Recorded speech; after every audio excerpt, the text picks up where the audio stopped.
Oh, yeah, that was good, right? That was good. That was fun. That was crazy. No, they don't want that, but you're right.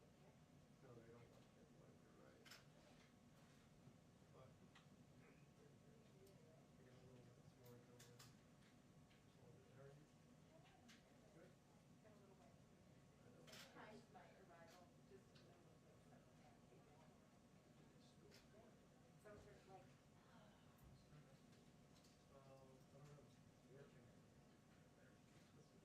Good? I don't know. Working. You're supposed to be where? Who messed it up? I thought I was supposed to. Yeah, you're on the wrong side. Am I supposed to be there? Yeah. A little bit closer. Hurry, Dad, hurry.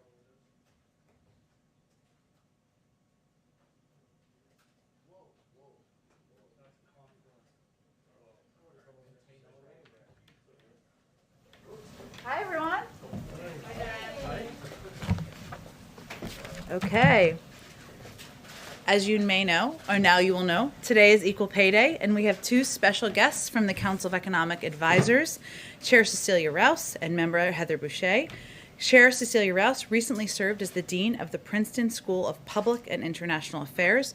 She is a renowned labor economist with expertise centered in the economics of education and equality. Cecilia previously served as a member of the Council of Economic Advisors in the Obama-Biden administration and on the National Economic Council in the Clinton administration. She is the first African American and just the fourth woman to lead the CEA in the last 74 years of its existence. Heather is a longtime economic counselor to President Biden and previously served as president and CEO of the Washington Center for Equitable Growth. An expert on the impact of structural inequities on economic growth, she served as the chief economist for Secretary of State Hillary Clinton's 2016 presidential transition team and as an economist for a range of think tanks and the Congressional Joint Economic Committee. They both have quite some resumes. I'm going to turn it over to them. They will each make some brief remarks, and we'll be able to take a couple of questions, and they actually have a meeting with the vice president they'll have to get to shortly thereafter. So with that, I will turn it over. Good afternoon. It's a pleasure to be here today. So today is Equal Pay Day, a day that is a symbolic representation of how far into this year women must work to catch up to what men made in the previous year. Women working full-time year-round are typically paid just 82 cents for every dollar paid to men. It's a reminder of the work that remains to be done to advance equity and ensure that all Americans have the opportunity to reach their full potential. Because of this gender gap, women lose thousands of dollars each year and hundreds of thousands of dollars over a lifetime. The disparities are greater for Black and Hispanic women who earn 63 cents and 55 cents for every dollar that a white man earns. What does this mean? So a Black woman must work around 19 months to earn what a white man would earn in 1 year. For a Hispanic woman, that is almost 22 months. So what does this really mean? It means I shouldn't be standing here today in front of you, and really I should be here sometime in August. So what are we doing about it? President Biden and Vice President Harris believe we must begin by passing the Paycheck Fairness Act. This bill would be an important step towards ending pay discrimination through transparency and accountability for employers. They believe we must provide paid family and medical leave, make childcare more affordable, and build pipelines for training that enable women to access higher-paying jobs. They were also committed to raising pay for childcare workers, preschool teachers, home health aides, and others in the care economy, and taking additional steps to increase wages for American workers, such as raising the minimum wage and empowering workers to organize and collectively bargain, both of which are important to reducing the wage gap for women. We have made progress. My daughter is here today. She's downstairs. And when I was her age, the gender wage gap was about 60% compared to 82% today. That said, there is still a lot of work to do. The Biden-Harris administration is working to make sure our daughters have the same opportunities that our sons do, and to make sure that every American is given a fair shot to get ahead in this country. These aren't simply women's issues. They affect all families, the ability of our economy to recover, and our nation's competitiveness. With that, I'll turn it over to Heather.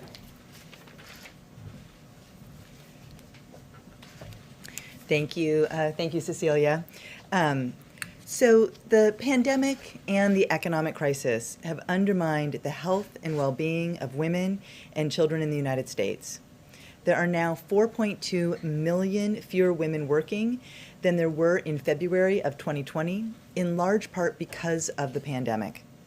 Millions more women have had to reduce their hours, often because taking care of the children is a responsibility that continues to fall disproportionately on women. Our economic recovery depends on us addressing the barriers that have hampered women from fully participating in the labor force. So here's the good news. The American Rescue Plan will change the course of the pandemic and deliver immediate relief and support to women, families, and their communities, critical to building a more equitable economy. The plan will increase the child tax credit from $2,000 per child to about $3,000 per child, and even more for a child under the age of 6. This means a typical family of 4 with 2 young children will receive an additional $3,200 in assistance to cover the costs associated with raising children. This will benefit 66 million children. The plan will also increase the earned income tax credit for 17 million workers by as much as $1,000, benefiting many cashiers, food preparers and servers, and home health aides, those frontline workers who have helped their communities get through this crisis, many of whom are women, many of whom are women of color. The plan also expands child care assistance, helping hard-hit child care providers who are disproportionately women of color cover their costs. And it will give families an additional tax credit to help them cut their child care costs.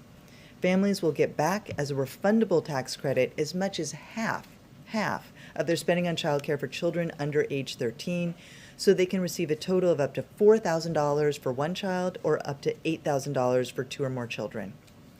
If we add it all up, these are historic actions that will not only help rescue our economy, they will help support our country's women and their families. But we know, as Cecilia pointed out, we have to do more to close the wage gap and to take steps to ensure that all women, especially women of color, have their shot to get ahead. And so with that, we will take some questions. Okay, Jennifer, kick us off. Okay, thanks. Question for you both. This is on racial economic gaps. During the campaign, President Biden talked about wanting the Federal Reserve to close income gaps, and he wanted to measure the progress they make in closing those racial economic gaps. Would you be willing to say if any steps have been taken so far towards requiring that sort of thing? Is the White House still interested in talking to Congress about amending the Fed Act to require some sort of measures? Sure, I'm happy to take that. So I can't speak to that exactly at this time. What I can say is that we are, this administration, across the administration, we are committed to addressing the racial wage gaps and racial inequity gaps. I can say at the CEA, for example, we are using data to understand the impact of all of our policies when we study what's happening in the economy. We want to look at how it's not just affecting the average, but looking at all groups. And I would also mention that when Chairman Powell testified yesterday, I think it was just yesterday, and last week, he pointed to the fact that as the Federal Reserve is doing its monetary policy, it is looking not just for the average unemployment rate to change, he is looking to see that the economy is doing well for everybody. So, we are very aligned in that. Go ahead. Thanks for doing this. Josh spoke with AP. Lots of Americans thought educational attainment would close the gender wage gap and racial inequality. But in fact, if you look at college grads, the gap widens between men and women. Some of that is due to age, but what are the factors driving here? Why hasn't educational attainment delivered more? I'm happy. Yeah, so, educational attainment was actually very instrumental in making some of the gains between my daughter, the wage gap when I was coming up and my daughter. So we know that women getting higher years of schooling was very important in the early years. But now we know that women on average are getting more schooling than men. So that is why it is not contributing as much. And what we see then is that there are other factors. So we see that the wage gap among young adults is actually fairly small, and it opens up, particularly when women start families, which is why the care economy and the efforts we're making to ensure that workers, not just women, but all workers, can balance work and family is going to be so important. We also know that flexible workplaces is very important for helping workers to balance work-life, the work responsibilities and job responsibilities. Claudia Golden at Harvard, for example, has found that the wage gap is smaller in occupations such as pharmacists, where there's just more flexibility baked into the occupation. So there's still more work to be done, and I think it really goes to helping women in particular, but all workers balance responsibilities of family and work. Karen? Heather, you had cited the statistics on 4.2 million fewer women now in the workforce than before COVID. The president has said that women dropping out of the workforce during the pandemic is a national emergency. Are there new measures under discussion now specifically on that issue to reintroduce women back into the workforce, part of the Build Back Better plan, and what can be done to bring them back in?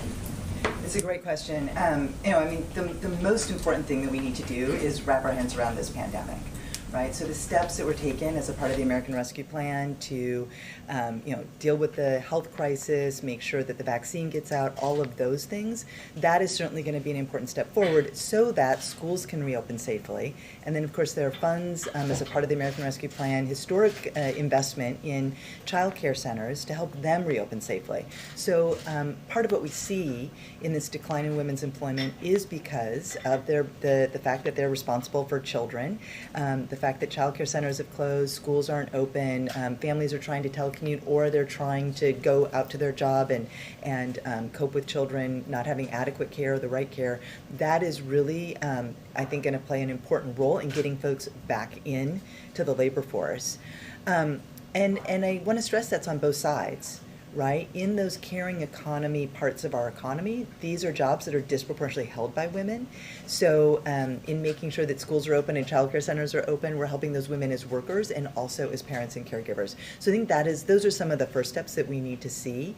But over time, making sure that, as Cecilia said, making sure that we have that strong foundation of the care economy on issues around childcare, also issues around how we help families that have someone who needs some extra care or sort of later in life issues, the aging and the disabled, along with making sure that we have workplace flexibility and we have paid leave. These are all things that help make it possible for people who have care responsibilities to be full members of our economy and our society. Andrea and then Lisa, and then we gotta wrap it up. Okay. Sorry, it's equal pay day. Just real quickly, in terms of the infrastructure package that's coming next, right? So that we're talking about quite a lot of money, $2 to $3 trillion. What specific things do you think essentially have to be part of that, and what role in all of this does the sort of your push for the federal minimum wage increase play, and how do you convince Congress that that's an essential part? Well, I can take a stab at that, and then we know that the president has been so clear throughout the campaign and into governing on what his values are and where he wants to guide this economy. Right, that we're focused on how we can deepen, strengthen, broaden the middle class. It's why we're so focused on equal pay day, because we know that women are a key part of, make up the workers that make up the middle class. And he's been very clear in his support of raising the minimum wage to $15 an hour, that these are the kinds of focus that we need to have as the agenda is built out. This is what he's asked us to focus on. Alongside this, we need to make sure that we are making sure that the economy is directed at enhancing, supporting, building American competitiveness so that we're creating those good jobs and they're available for all people, not just some people, but people all across these United States. Yeah, I guess what I was just going to add to that is that this next package is really about investing in our future and making the kinds of smart investments that we know will increase growth, and we want that growth to be widely shared. So the idea is not just to increase the size of the pie, but to ensure that everybody gets their slice, unlike many policies that have followed in the past. Do you need to include some kind of private sector initiatives to nudge those companies that aren't moving along as quickly? Look, we really can't speak to the specifics. I think you're used to Jen saying she likes to keep her job. I'd kind of like to keep mine too. So we are looking at the most effective ways in order to make these kinds of investments that we know are just so important to our economy. Thank you so much. I think just to follow up on Karen's question, making sure that there is support for the women is one thing, but will there be any concrete measures in the Build Back Better plan to make sure the 4.2 million women have jobs to return to? Right, that is the exact purpose of the American Rescue Plan, right? The whole purpose is to get us through this pandemic and to help our businesses that are viable stay in business, to help the workers who need help paying their rent and getting food on the table, to stay engaged and not just imagine that they're going to drop out forever. We know that the longer that we have the economic crisis and the longer that workers are out of the workforce, the harder it is for them to come back. So that is the entire focus of the American Rescue Plan, is to get us back on track so that by next year we are back to essentially full employment. All right, thank you both so much for coming. Thank We'd you. love to have you back. Thank you. Okay, I just have a couple of other items for you all at the top. As you know, this afternoon, the President and First Lady will be joined by Megan Rapinoe and Margaret Pearce at the White House for a virtual event with other members of the U.S. Women's National Team, where the President will sign a proclamation marking Equal Pay Day. Additionally, the second gentleman is in St. Louis, Missouri for a listening session on gender equity in the workforce. As Cecilia and Heather just detailed, the pandemic and economic crisis have undermined the health and well-being of women and children. The American Rescue Plan provides help for women and families by increasing the child tax credit, expanding child care assistance, and providing women and families the relief they need. It also provides $130 billion to help schools serve all students and reopen. Yesterday, on the anniversary of the Affordable Care Act being signed into law, the President, of course, traveled to Ohio. It was a great trip, where he announced that the administration would expand access to health care coverage by extending the special enrollment period until August 15th. I know a number of you noted that, but I just wanted to reiterate it since it was late in the day. This morning, the President was proud to sign into law the Save Lives Act. The bipartisan piece of legislation will give the VA the ability to provide vaccines to all veterans and boost vaccine efforts for veterans, families, and caregivers. It's truly a testament to what government can do when we work together. He's grateful for the leadership of both the Senate and House Veterans Affairs Committee, both chairs Mark Takano and John Tester, and ranking members Mike Bost and Jerry Moran. As we announced this morning, but to give you a little bit more detail, the President will travel to Pittsburgh, Pennsylvania next week on Wednesday, March 31st, where he will deliver a speech laying out more details of his plan to build the economy back better. Over the next several days, and this is probably why they were hesitant to give more detail, he will continue meeting with his economic team to finalize details of his proposal, including the scale, scope, and final policy components. His focus, of course, will be on investing in America's workers, making sure the tax code rewards worth, not wealth, delivering on the promises he made to the American people when he was running for president. With that, go ahead, Josh. Thanks, Jen. On the shooting in Colorado, the President said Congress must act. Senate Majority Leader Schumer has also said the Senate's poised to act. But Vice President Harris said today on CBS that she thought the change would have occurred after the Sandy Hook shootings. And I'm curious, what does the President think is different this time, and how has he changed his approach so that this administration can pass these changes when in the past it failed? Well, first, the President shares that sentiment, as I think many Americans do, that when we saw 20 children murdered, when we saw 6 adults murdered, that would turn the tide of Congress. We have seen data and statistics still across the country still broadly support background checks. I think it's about 80% of the American public support background checks, including a good percentage of gun owners support background checks. We've seen states take action since that time. A number of states across the country have put in place a number of laws. Sometimes states are the leaders, as we know, and we've seen in other areas of policymaking. But I think the President, who has been in public life and public office for 50 years, more than 50 years, would be the first to tell you if he were standing here that just because you don't get the policy making and the legislation done the first time, it doesn't mean you quit trying. And certainly tragedies like we saw earlier this week, like we saw last week, mass shootings that are killing innocent lives, leaving family members without their loved ones, is a reminder of how important and vital that is. He has talked about, as he did yesterday, the importance of working with Congress. I know the Vice President touched on the fact that if we want something to be permanent, if we want it to be lasting, we need it to be legislation. He certainly believes that. But there are also executive actions under consideration that we will continue working through internally. And there's lots of levers you can take, obviously, as president and vice president. And then secondly, today's the first chance for many in the media to see the situation on the southern border at government facilities. Yeah. This is the first step at transparency. What else can we expect with regard to that so that we can evaluate the situation and present it to the public? Well, first, as you noted, I know all of you have covered this, but just to kind of reiterate where we are here. So there's a delegation of members of Congress and White House officials who are traveling to the Office of Refugee Resettlement at Carrizo Springs and the influx care facility there. There is a network pool camera that will be a part of this journey, which will be which will ensure that there's network pool coverage or network pool footage, I should say, that is provided to all of the networks so that you can all see as the media for yourselves and be able to provide analysis on that B-roll footage. And we are also remain committed to transparency and will continue to work with agencies on creating avenues for media access to and visibility into these facilities. So I think our balance is, of course, privacy, as you all know.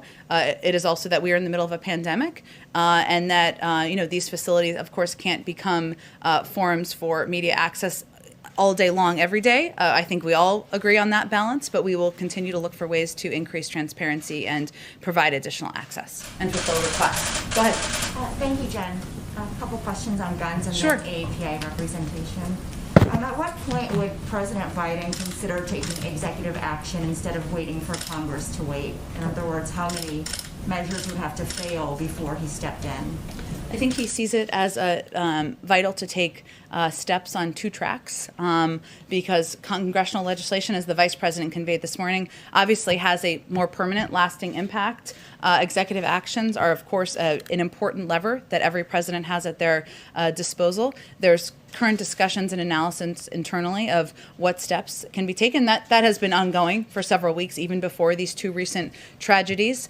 He looks forward to getting an update on and seeing what can be moved forward on that front as well. So he's not waiting for anything to fail. Is really the answer to your question. What executive actions do you think he's most likely to take? It's a great question. I have it myself as well, but it's an ongoing policy process internally. I will say that his view, the vice president's view, and our policy team's view is that it's not just about addressing gun access. That's important. And obviously there's legislation that's under consideration on background checks that they both strongly support. They want to see move forward. It's also about addressing community violence and a range of issues that are root causes and kind of lead to the deaths and the impact that we're seeing that's so troubling. Got it. Thank you. And then on the other issue, the White House had conversations with Senators Duckworth and Hirono.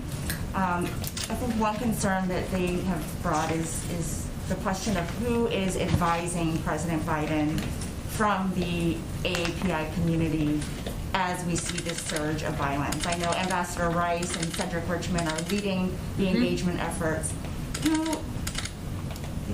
Who in the AAPI community is having direct conversations with the president about what's unfolding?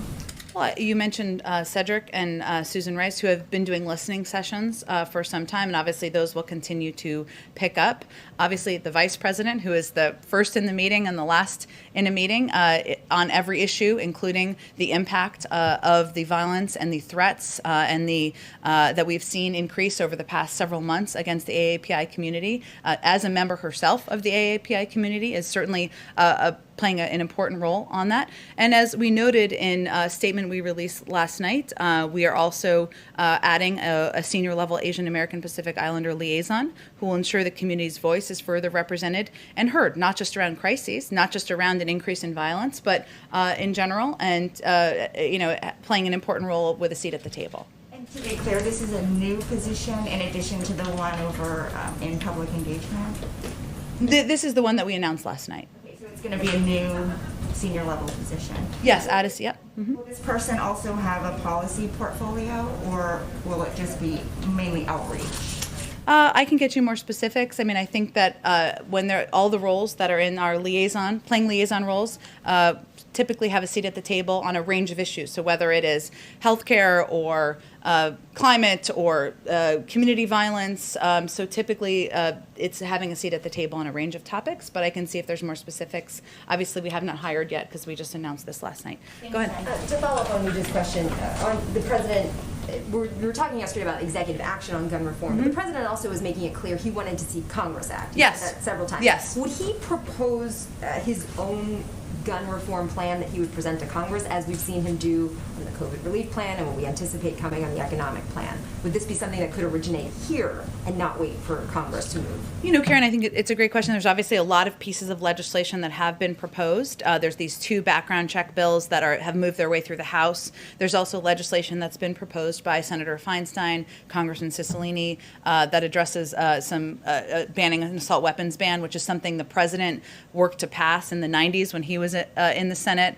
So there's a range of steps that can be taken to increase gun safety measures. What our team is looking at now is what is the legislation that's out there? Are there any gaps that need to be filled?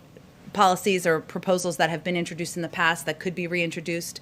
So I don't have anything to predict for you on whether there'd be something independent. I think we're looking at what a number of passionate gun safety advocates on the Hill have already introduced to see where we can help push the Boulder on that. Has the president spoken to any of the families of the Colorado shooting, any of the victims' families? I don't have any calls to read out for you. You know, he is somebody who obviously has a deep connection to loss, and we don't always read out those calls. I can check and see if there's anything that he has done that he'd be comfortable conveying to all of you. Can I just do one more? Sure, go ahead. Could you give us an update on progress from the Family Reunification Task Force? Have there been families, children reunited back with their parents? Where does that stand right now? There have been, and a lot of that has happened through lawyers and outside groups and the NGO community that plays an incredible role here. There will be an update provided at day 120 that will be more of an official report and update out of the Department of Homeland Security.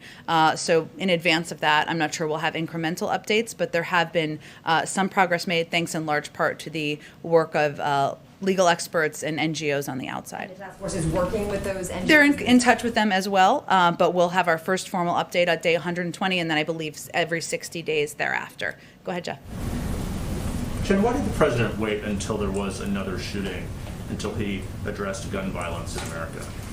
He actually addressed it. We put out a statement in his name on the anniversary of in early February, the anniversary of the shooting in Florida. So he has addressed it before, and certainly has addressed it even as president, and will continue to address it as president. And as you know, Jeff, from covering him in Congress for a long time, this has been a passion of his, putting in place gun safety measures throughout his career. That's why he fought to get the Brady bill passed, why he fought to ban assault weapons, why he was the lead in the Obama-Biden administration in putting in place more than a dozen executive actions to make it safer for our communities, and it's something that he will continue to work on as president. Of course, he knows that the president's bully pulpit is unparalleled, and yet it took him until more than 60 days into his presidency to talk about gun violence on camera in America. What does that say about his commitment or how much political capital he's willing to spend on this issue?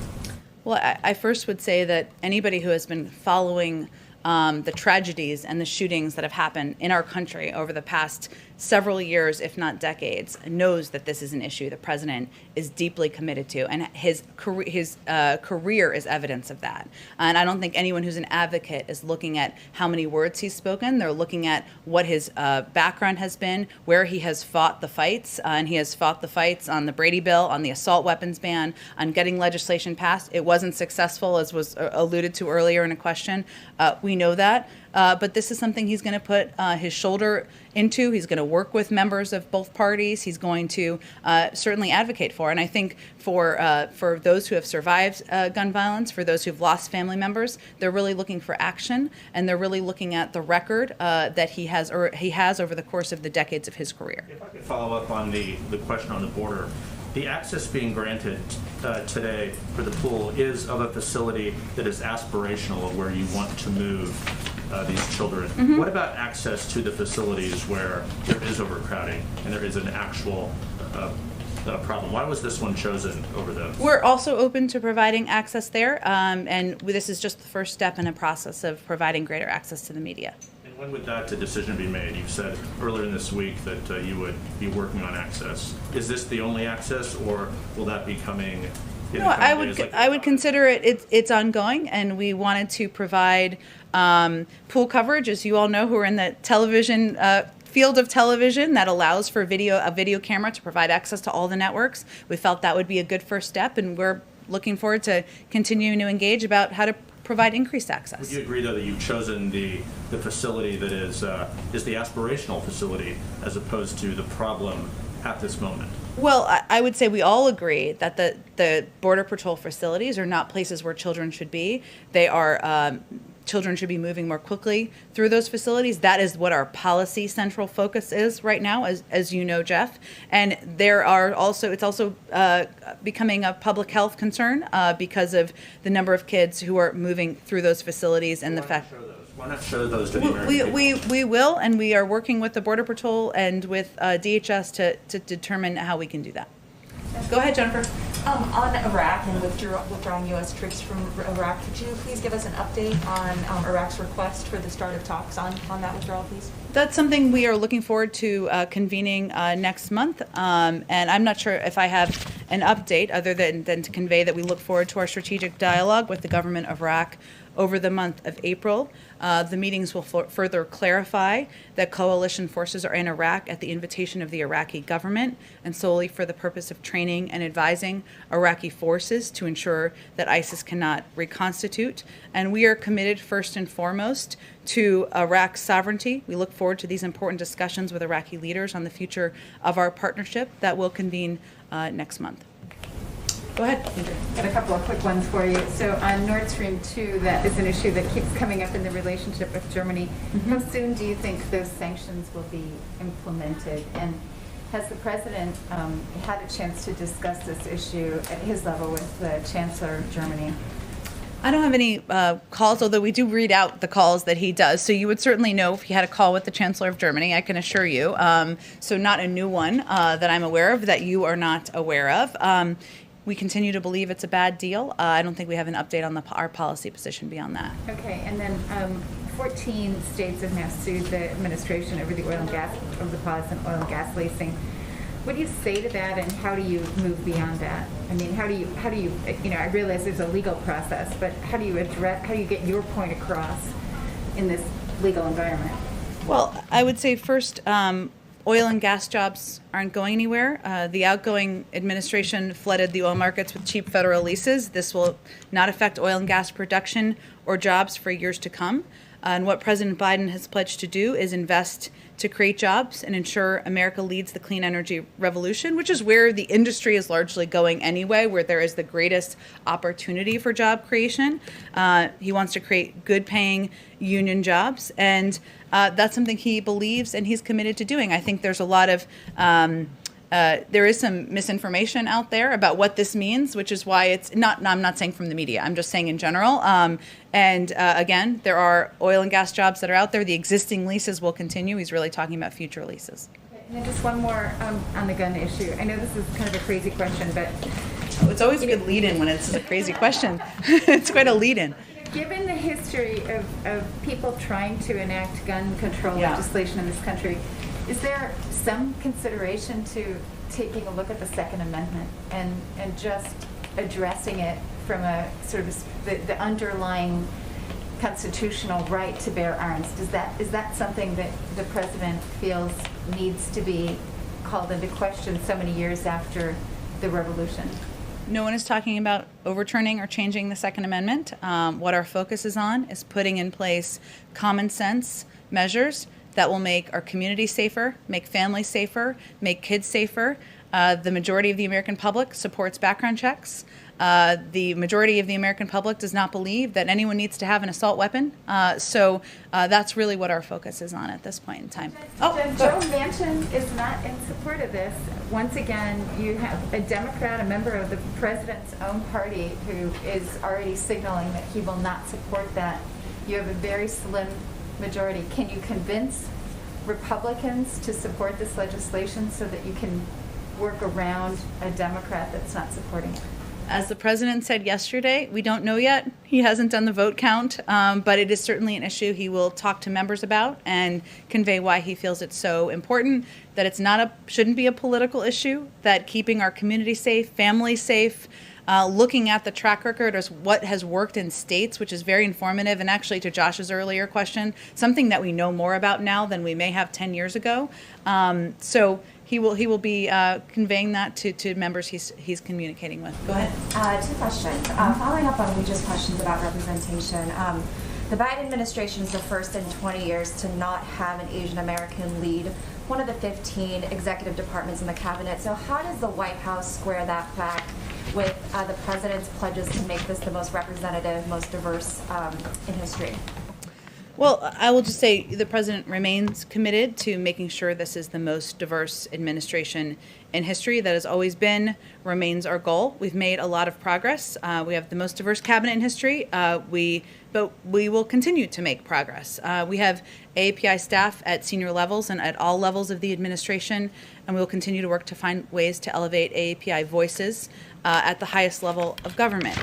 There are a number of cabinet level. I know it's not 15 members, but just to note, obviously Catherine Tai, who received overwhelming support in the Senate in her approval to be confirmed for USTR, Julie Su at the Department of Labor, Kiran Ahuja, I'm going to butcher that name and I apologize to Kiran, at OPM, Todd Kim, the Assistant Attorney General at DOJ. So we will continue, and obviously there are more positions and roles that we need to fill. And I will say first and foremost, the president's view is that we need to listen, and that is an important component of how we're communicating with members of Congress as concerns arise, also with leaders in the community, as he and the vice president did last Friday, why it's so important as we look to policy making to have senior members of our administration do listening sessions in the community to determine how we can best address needs.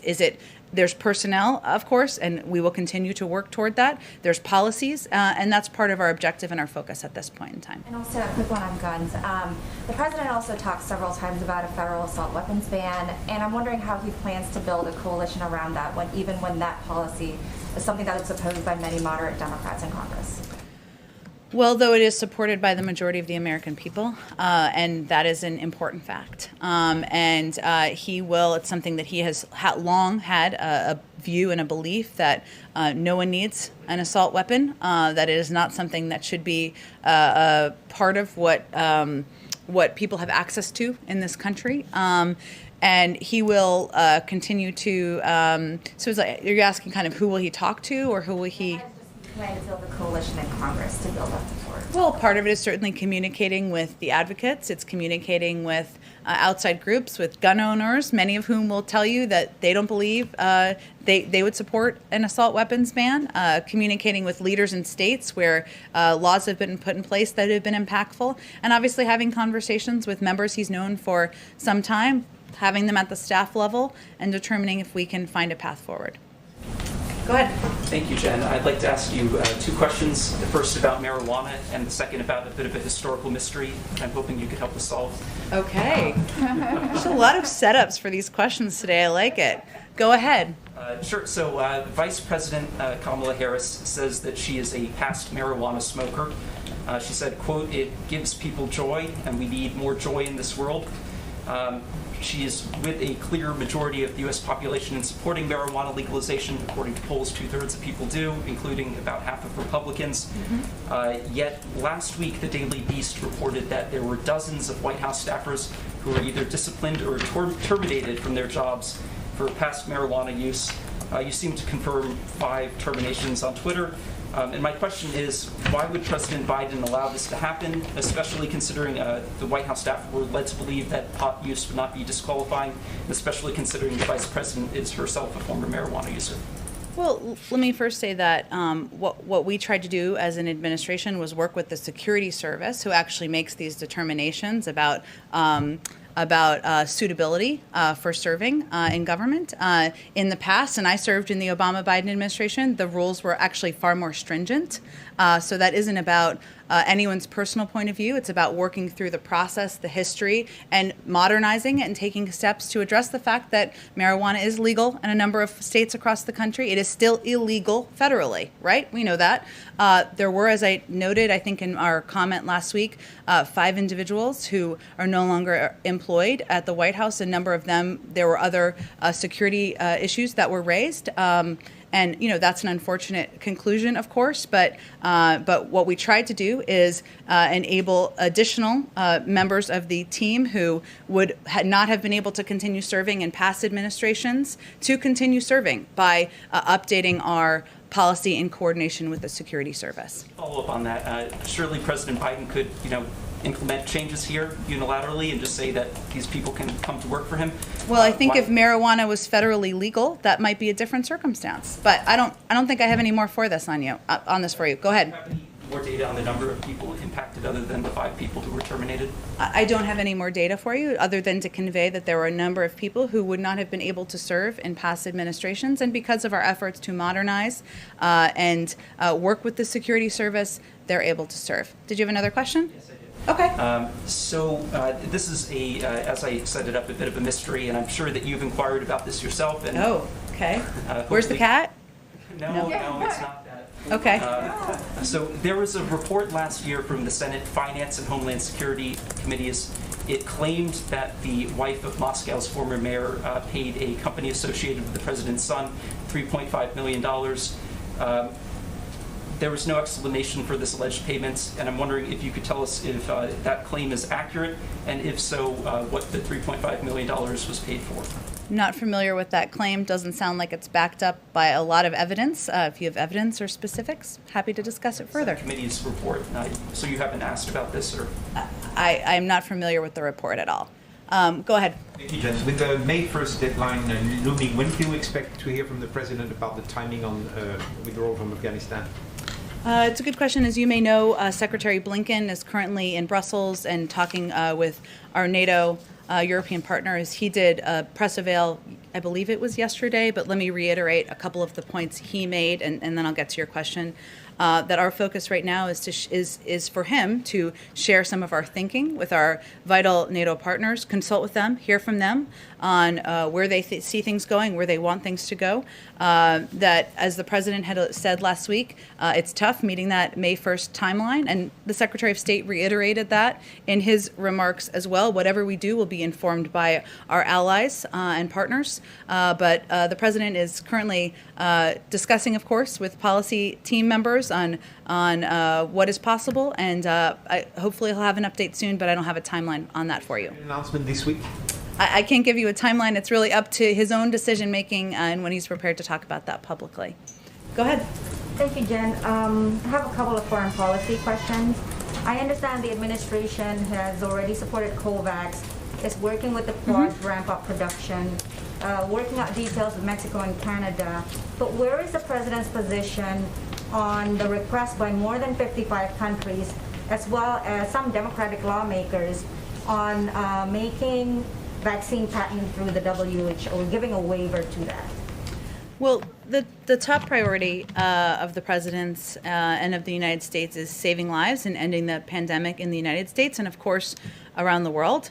That includes investing in COVAX, working with partners, as we announced with the Quad, to produce 1 billion vaccine doses to surge vaccine production and delivery. As part of rebuilding our alliances, we're exploring every avenue to coordinate with our global partners and are evaluating the efficacy of any measure by its true potential to save lives. So that's how we're looking at it through the prism. There are a number of steps, a number of ways we are engaged in addressing the global pandemic through the global international community, and we'll look at a range of options, but I don't have any update for you on the patent question. As a general principle, do you believe that protecting American innovation and intellectual property of pharmaceutical companies outweighing the benefit of moving faster towards a COVID-free world? Sure, I absolutely understand your question. What I'm conveying is we look at every option through the prism of whether it will save lives and how many lives it will save, and try to put our resources and efforts into those that we think will be most effective. Obviously part of that is through engagement with the WHO.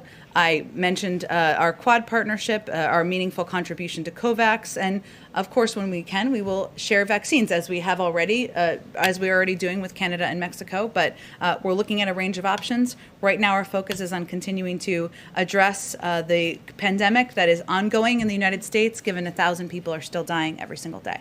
Another part of policy question, please. So, can you comment on media reports on whether the administration is considering joining a group of South American nations to push back against Chinese illegal fishing? How big of a problem does the administration see this kind of Chinese practice of distant water fishing? And would this be something that you would consider with other regions, including Southeast Asia and Africa? Sure, it is a challenge and a problem, and one that we're watching closely. And for others who have not been following this issue as closely, it is an issue of overfishing in certain parts of the world. It is something our national security team is certainly watching and following closely. I can see if there's more specifics on their engagement to update you on.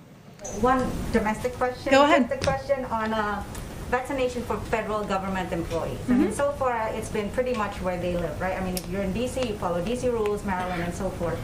Is there any other kind of consideration from the White House to just expand access to vaccines for federal government employees? It's a great question. I'll have to check with our COVID team. Obviously, everyone will be eligible in just over a month, including our government employees. And D.C. and Virginia have already made that commitment, maybe Maryland too. I don't want to leave them out. So that is good news for every federal government employee, but I can check and see if there's more specifics across the administration about our approach. Go ahead in the back, and we'll go back. A couple of questions. First, I wanted to ask about voting rights. The Senate right now is debating its own version of the For the People Act. Yeah. There are a few hang-ups with it in the chamber. I was curious how much emphasis the president plans to put on this, if he will be reaching out directly, or if there's a team from the White House that's working on this issue. Yes, I would say we're very engaged, closely engaged on S1 that is being negotiated, as you said, and there are changes being made, which we fully expected that there would be, as a number of senators, I believe, have alluded to that being a possibility and things they'd like to see changed. So it's working its way through the process. We get regular updates. Our legislative team does, and we remain very closely engaged. And I wanted to ask, Leader McConnell has said that he hasn't been invited to the White House and he hasn't had a direct conversation with the president since the inauguration. I think he corrected that statement. I was curious, because I know previously Leader McCarthy had said that he had tried to reach out to the White House to get an invitation here. Does the president plan to have some sort of big, meeting with leaders from across the aisle where we would see photos of them together and things like that? I'm sure he will. We obviously have been limited on COVID to any events in the East Wing, and at this point we'd be very much in the Easter egg roll preparations, which of course we will not be, but obviously more important, substantive, vital meetings than that. He's had a number of meetings, bipartisan meetings in the Oval Office. He will continue to do those. Those have often been constructed with committee chairs or members with specific jurisdiction. He has a long friendship with Leader McConnell. He has spoken with him. He speaks with him regularly. We're obviously not going to read out all of those calls. I expect that will continue. I wanted to ask, we've been seeing a lot of images of spring breakers, especially in Florida, and I was curious how aware of that the president, if he's being updated on that regularly, and if he plans to make any sort of address or public appeal to people on the issue.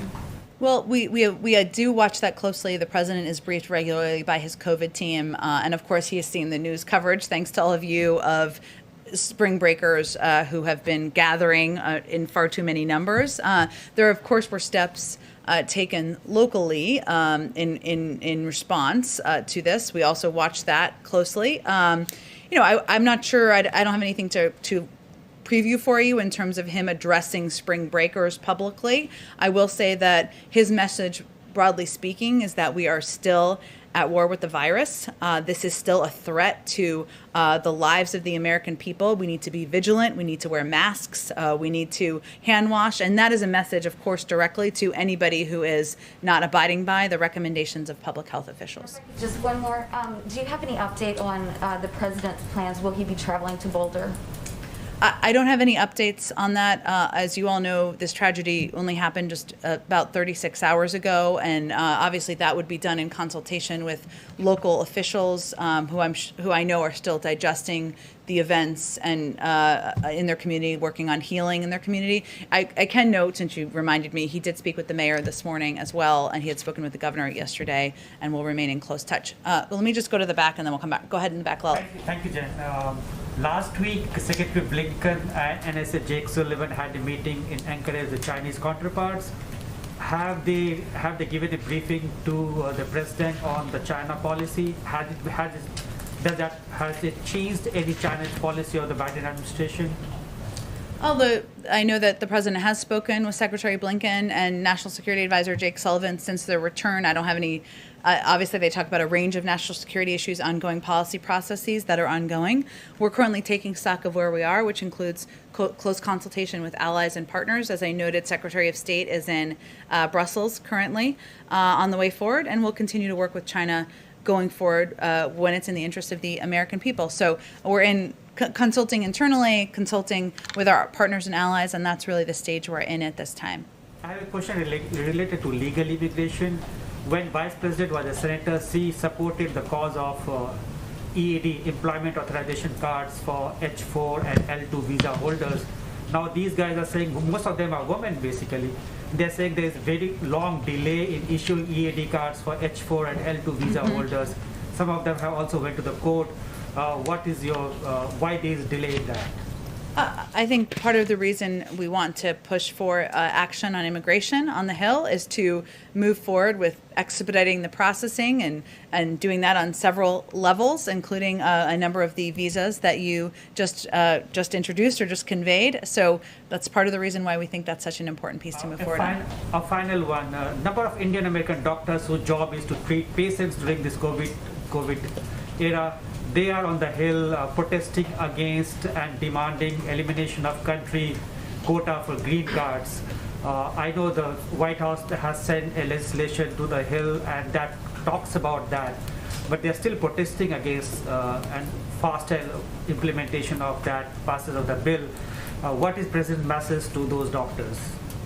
I think the president would reiterate that he believes that there should be faster processing, that our immigration system is broken at many levels and of the system, and that he is eager for Congress to move forward with action there. Okay, two in the back. Go ahead. Thanks, Jen. I'm back on guns. You mentioned bipartisan meetings. I'm wondering if you could give a little bit more of a sense of the president's engagement with Congress on gun legislation specifically. Does he plan to have a bipartisan meeting on that at the White House? And has he spoken to Senator Manchin at all about his opposition to that background check bill? I don't have any meetings to predict. Obviously, this is an issue that there are a number of passionate gun safety advocates on the Hill, as you well know, who have strong views about what the path forward should look like. So I have no doubt that he has discussed this issue with them over the course of the last 2 months of his presidency.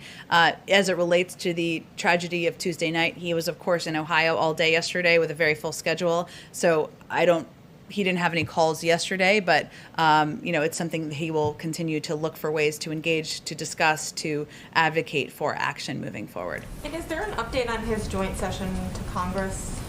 No update yet. We have a speech coming up next week, and we certainly he remains interested in and committed to doing a joint session. We remain engaged with them, but I don't have an update on the specific timing. And if I can just ask one more from one of the reporters in the pool who couldn't be here. There was an Axios report today that he met with historians to discuss how aggressive he could be on his economic agenda, among other topics. I'm wondering if you can confirm the meeting and maybe tell us who was involved and why he felt the need to meet with historians on this. I will tell you, presidents love historians. I know this is my second president working for. I think it's important to learn from what worked and didn't work in the past, and gain perspective from people who study that. He did meet with historians a couple of weeks ago. I don't have the list of names in front of me. I can see if there's more details we can provide. And really, it's meant to have an open conversation about the challenges our country is facing, and looking back at history. And it's a moment to step back and reflect and use it as lessons moving forward. Go ahead. Thanks, Jen. A few on spending, one on taxes as well. I know you can't get into specifics at this point, but what the president is being briefed on by his economic team in the upcoming days, is this an infrastructure package? Is it the president's Build Back Better plan, combination of both?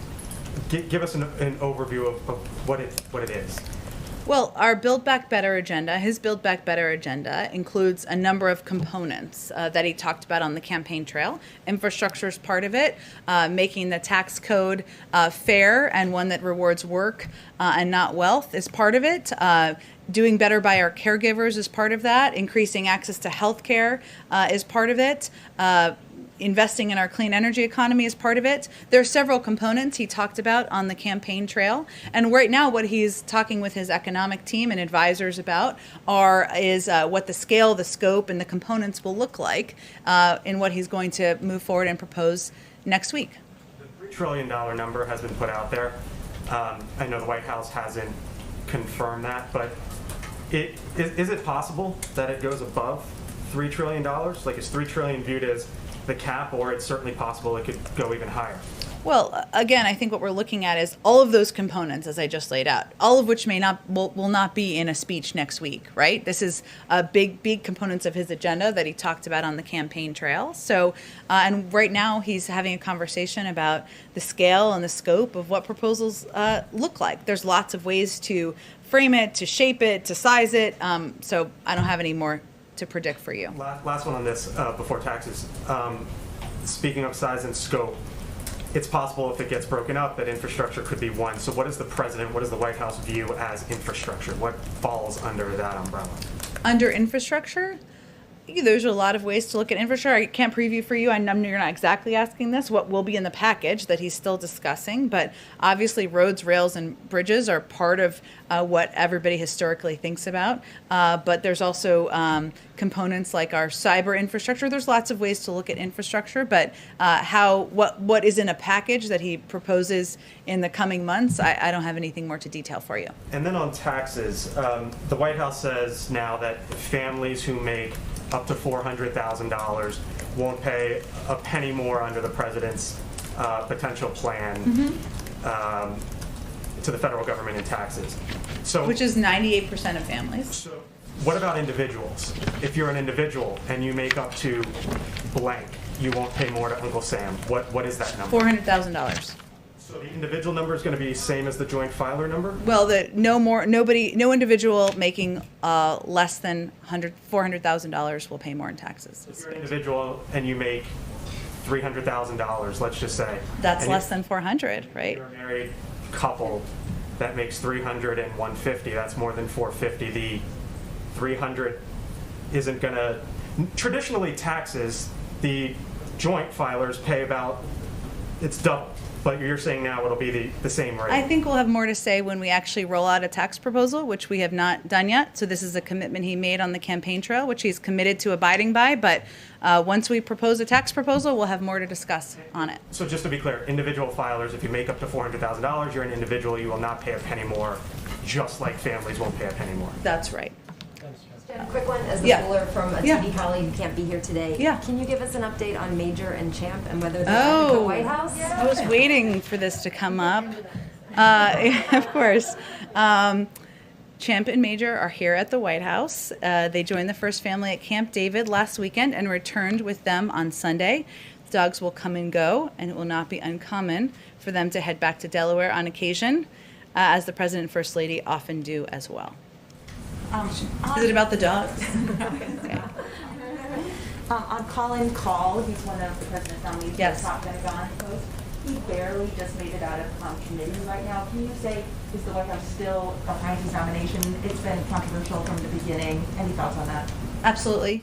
Colin is qualified, he's experienced, and he would bring an incredible reservoir of perspective to the job at the Department of Defense, and so we look forward to his confirmation. So no consideration whatsoever of withdrawing his nomination? If I could close the loop on a Leader McConnell question. You said they speak regularly. He says that they've only spoken one time. He corrected his statement saying they spoke one time on Burma. Mm-hmm. Have they spoken beyond that one time? I don't have any more calls, I don't think, to read out for you, which we will not make a case of doing, as you know, so I don't have more to read out for you. Has the President's definition of bipartisanship changed since he arrived in office on January 20th?